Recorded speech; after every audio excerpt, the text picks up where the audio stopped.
In that place the fjord was at least 3 English miles wide, the waves rolled with a rushing din upon the sharp-pointed rocks. This inlet was confined between walls of rock, precipices crowned by sharp peaks 2,000 feet high, and remarkable for the brown strata which separated the beds of reddish tuff.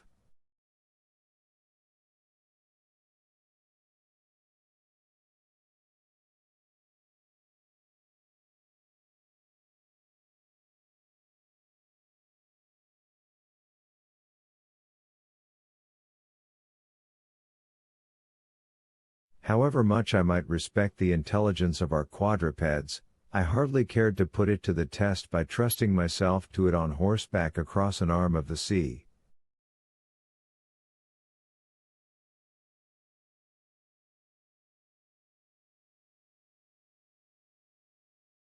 If they are as intelligent as they are said to be, I thought, they won't try it.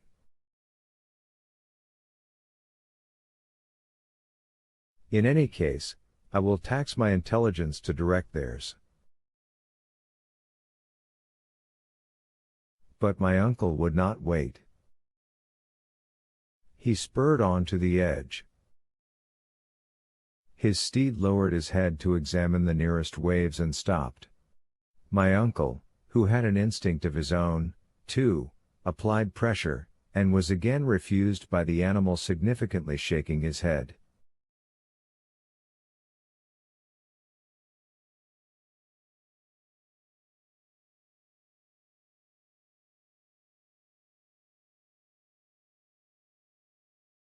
Then followed strong language, and the whip, but the brute answered these arguments with kicks and endeavors to throw his rider.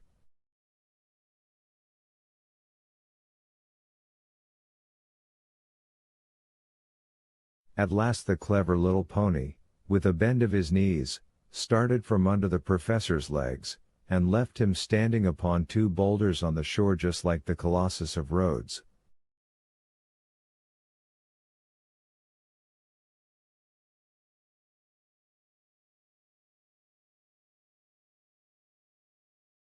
"Confounded brute!" cried the unhorsed horseman, suddenly degraded into a pedestrian, just as ashamed as a cavalry officer degraded to a foot soldier.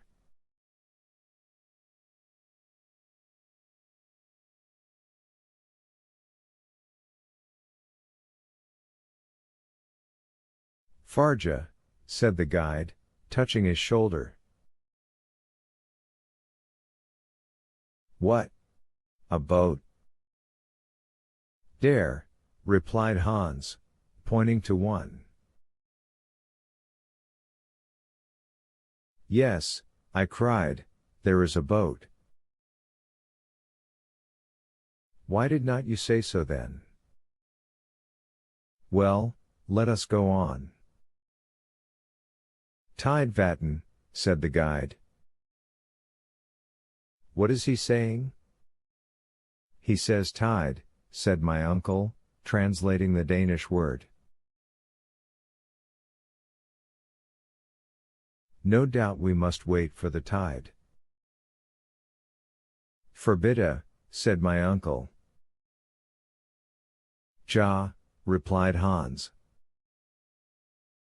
My uncle stamped with his foot, while the horses went on to the boat.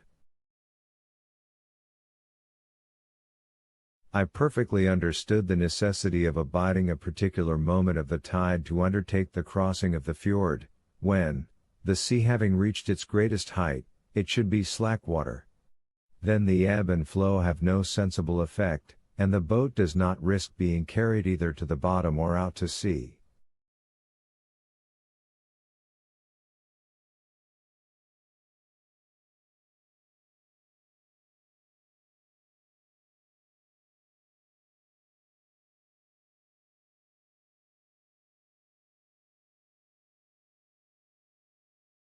That favorable moment arrived only with 6 o'clock, when my uncle, myself, the guide, 2 other passengers and the 4 horses, trusted ourselves to a somewhat fragile raft.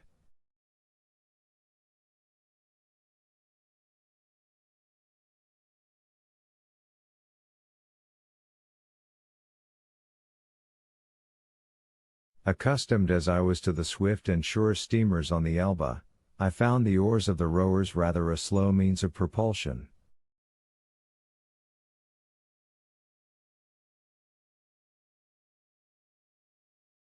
It took us more than an hour to cross the fjord, but the passage was effected without any mishap.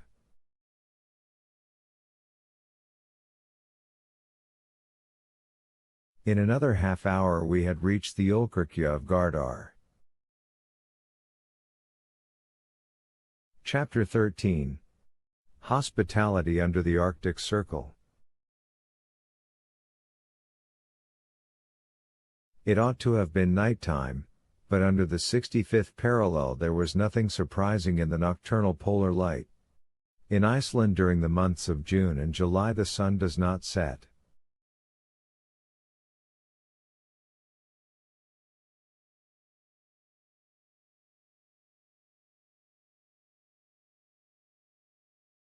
But the temperature was much lower. I was cold and more hungry than cold. Welcome was the sight of the boar which was hospitably open to receive us. It was a peasant's house, but in point of hospitality it was equal to a king's.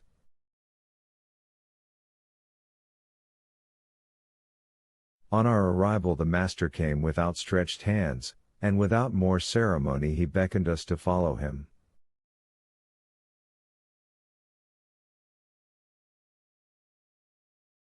To accompany him down the long, narrow, dark passage would have been impossible.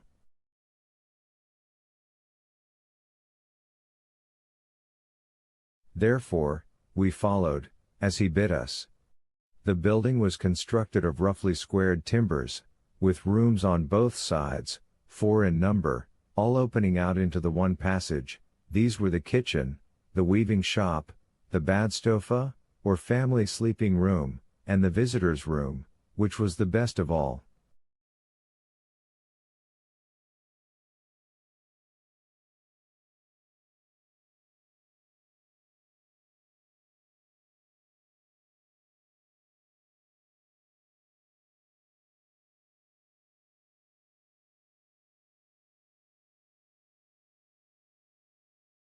My uncle, whose height had not been thought of in building the house, of course hit his head several times against the beams that projected from the ceilings.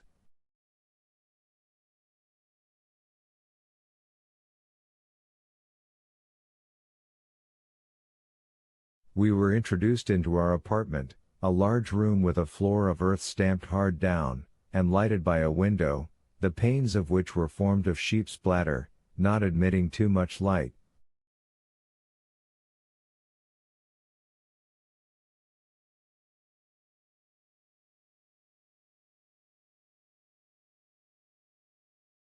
The sleeping accommodation consisted of dry litter, thrown into 2 wooden frames painted red, and ornamented with Icelandic sentences.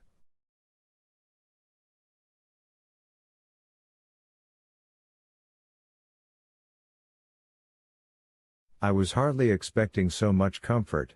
The only discomfort proceeded from the strong odor of dried fish, hung meat, and sour milk, of which my nose made bitter complaints.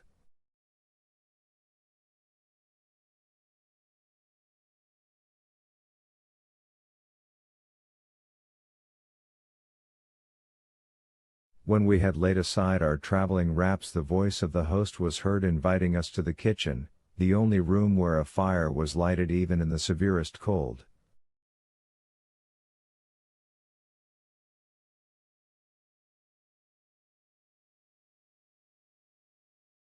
My uncle lost no time in obeying the friendly call, nor was I slack in following.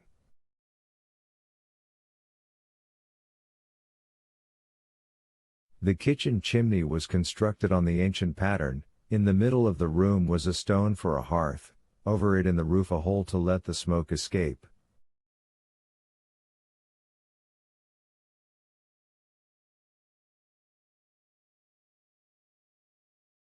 The kitchen was also a dining room. At our entrance the host, as if he had never seen us, greeted us with the word "savor to," which means be happy, and came and kissed us on the cheek.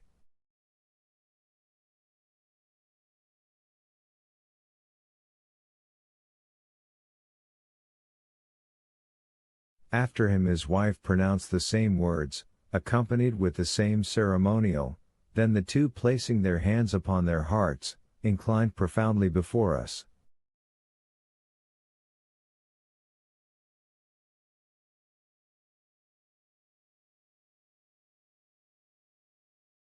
I hasten to inform the reader that this Icelandic lady was the mother of 19 children, all, big and little, swarming in the midst of the dense wreaths of smoke with which the fire on the hearth filled the chamber.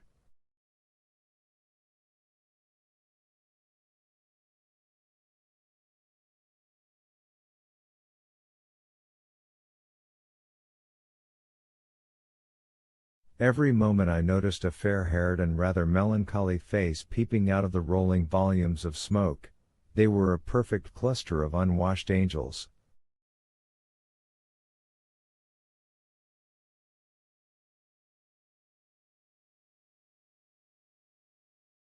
My uncle and I treated this little tribe with kindness, and in a very short time we each had 3 or 4 of these brats on our shoulders, as many on our laps, and the rest between our knees.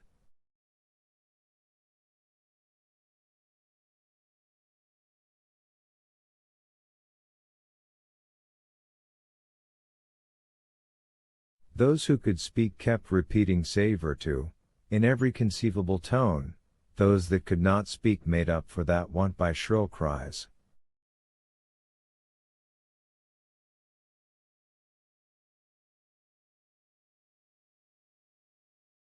This concert was brought to a close by the announcement of dinner. At that moment our hunter returned, who had been seeing his horses provided for, that is to say, he had economically let them loose in the fields, where the poor beasts had to content themselves with the scanty moss they could pull off the rocks and a few meager sea weeds, and the next day they would not fail to come of themselves and resume the labors of the previous day.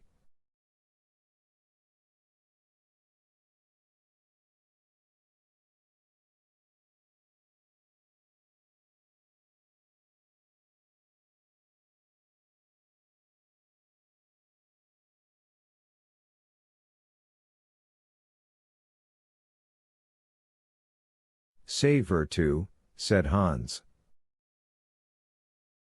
Then calmly, automatically, and dispassionately he kissed the host, the hostess, and their 19 children.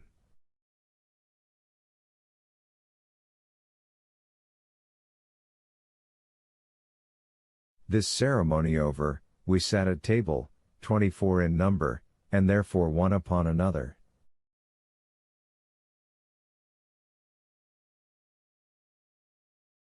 The luckiest had only 2 urchins upon their knees. But silence reigned in all this little world at the arrival of the soup, and the national taciturnity resumed its empire even over the children.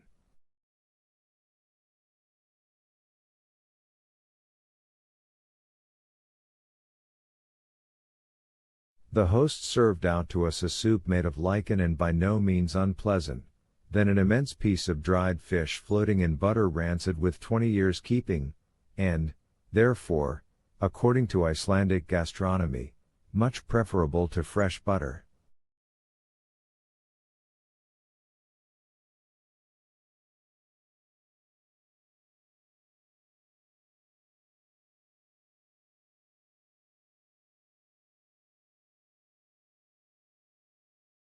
Along with this, we had sky, a sort of clotted milk, with biscuits, and a liquid prepared from juniper berries.